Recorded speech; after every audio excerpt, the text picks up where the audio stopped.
body, mind, and spirit today with Eli McCanny. He has so many titles and he has so much knowledge. I mean, we already wasted him. Everybody had a question for him. He's so talented and gifted. Reiki master, among other things. He's into alternative medicine. And so I want to welcome you, Ali. Thank you.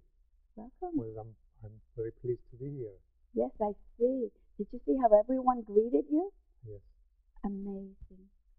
Everybody. And what about the knees? And what about the heart? And what about... They kept you busy. That's okay. That's what I do for a living, by the way. Thank you. I'm bombarded with questions, and even when I go to a family dinner, it's always somebody going to want a free advice. Just glad We're always on call, aren't we? Exactly. Yes. Ellie, what made you go into this field of alternative medicine? Actually, it's a long story, but I will say it. By my original profession, I'm a biomedical engineer of field of electronics and biomedical engineering. And so most of my life I was involved with medicine per se. And till one day I worked with a friend of mine with some device which is for neurosurgeons to help them to save human life. And when I find out that because the product that we developed was so cheap, inexpensive, nobody wanted it, even though it was better than existing product out there, more accurate, smaller, and safer. And the nurses in the hospital like, we get an FDA approval, but nobody wants it. When I realized that actually modern medicine is all about money, meaning it's money-driven industry. True. So I kind of I was upset when I realized that I have an amazing product and can actually save human life, but nobody was interested because it was so cheap, meaning the product was $4.50. We sell it to American Hospital or Johnson & Johnson for $9, and they will charge the hospital for $18, and the hospital will charge it for $36. The competition was really inferior product, was sold for $240.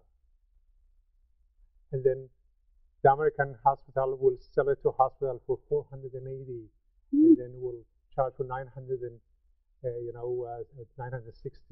to insurance company or a patient. So where's the money? With my product, no one will make money. True.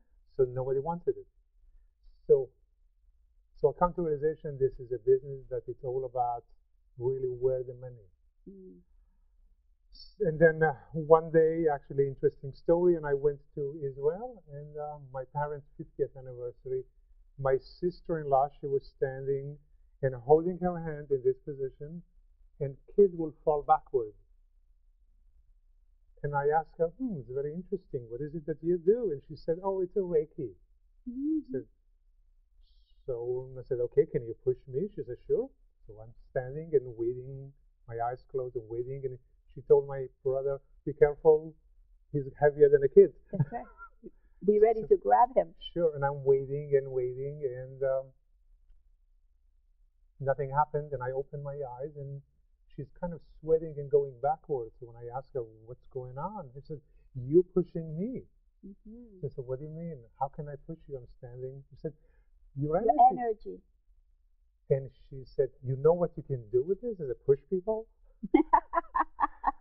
And he said, no, you can actually heal people. And this was almost in a trigger mechanism. Instantly. Instant.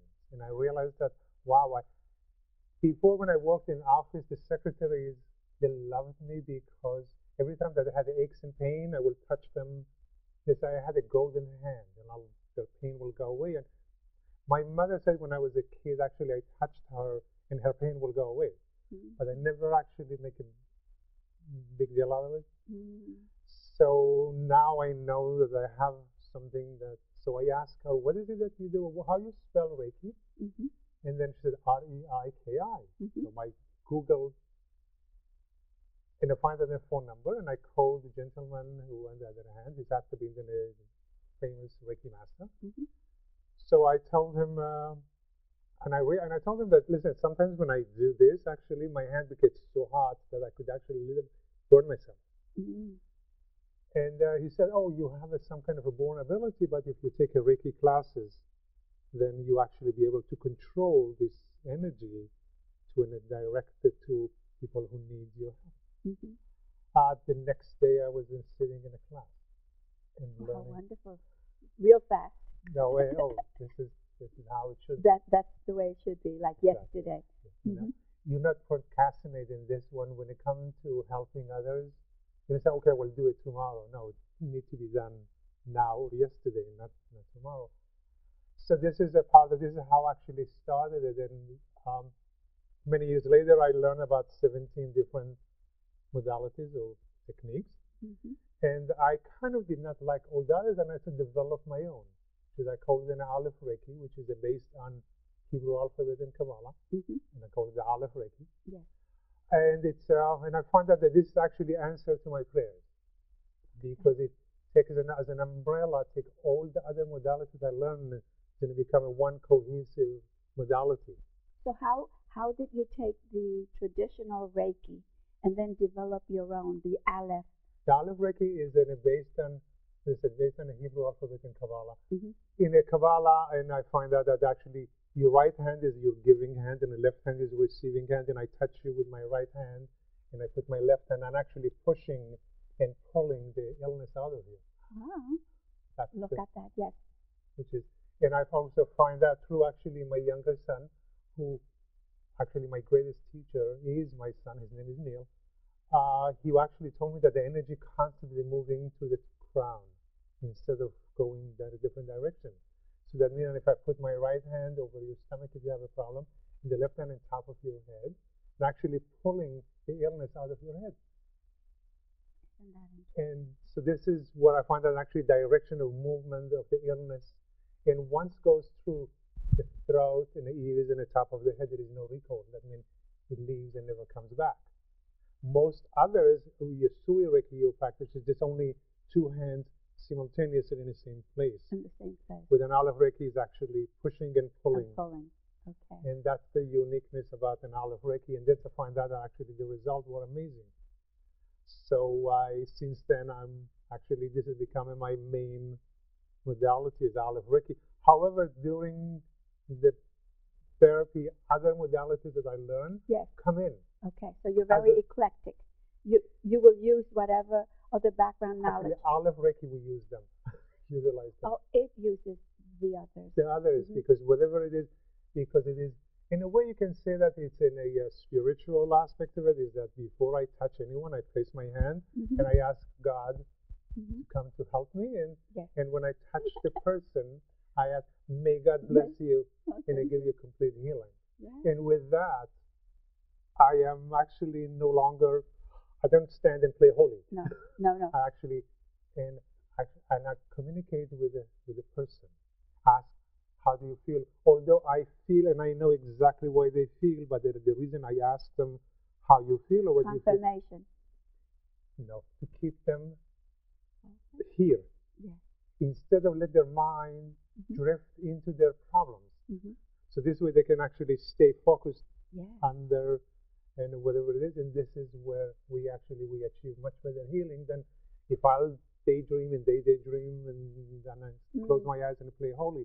But at the same time, I can actually touch you and talk to you or watch TV or, I believe it or not, I actually treated someone in a wedding while the music was blasting and everyone was talking, and I was still, because there's no concentration.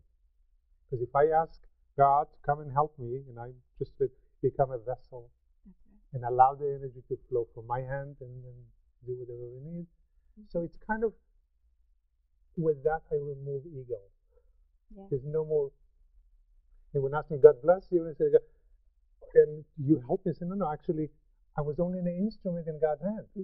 That's all it is, nothing to do with me. Because imagine if I feel this ego and try to heal people and nothing will happen, and I feel bad, maybe I did not do my job.